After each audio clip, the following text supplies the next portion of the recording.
What we've got here is a 2001 Oldsmobile Alero. To say this car is rusty would be an understatement. It's a Michigan car, and you can tell that pretty quickly.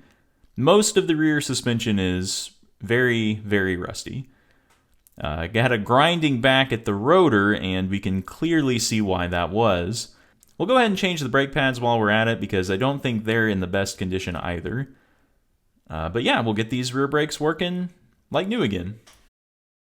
As you can see, I did not have a particularly easy time with the caliper. The top bolt came out fine, but the bottom did not. Good news is you don't really need both of them off to take the caliper assembly off. But you can go ahead and remove the brake pads at this point, and we'll move on to that. So to remove the entire caliper assembly, you do not need to remove the brake hose or even that second bolt in the caliper itself. You just need these two bolts you see here going into the knuckle. Once you remove those, you can just set the entire assembly over here on this little natural shelf that the Alero is gracious enough to provide us. So at this point, you can remove the rotor, as I've already done here, and then you can go ahead and put on the new rotor.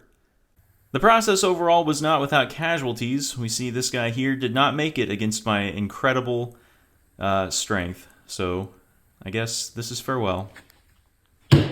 Alright, we've got the rotor back on, and things are looking a lot better than they did. At this point, we'll go ahead and reattach the caliper assembly to the knuckle. Look at that booty. With the caliper assembly reattached to the knuckle, we can now put the brake pads on. Got some new brake pads here. Just put them on the same way they were removed. If the caliper won't close after you've reassembled everything, go ahead and just use a large C-clamp to just push that piston back in. We have officially replaced the brake pads and rotors on the left side of the Alero. Although I confess, this side is being even more difficult, and I am having a very hard time getting the bolts out of the caliper. Probably just going to have to use an open-ended wrench on this one and try to find some way to get these off without rounding the heads. But until next time, good luck on all of your automotive endeavors. Like and subscribe!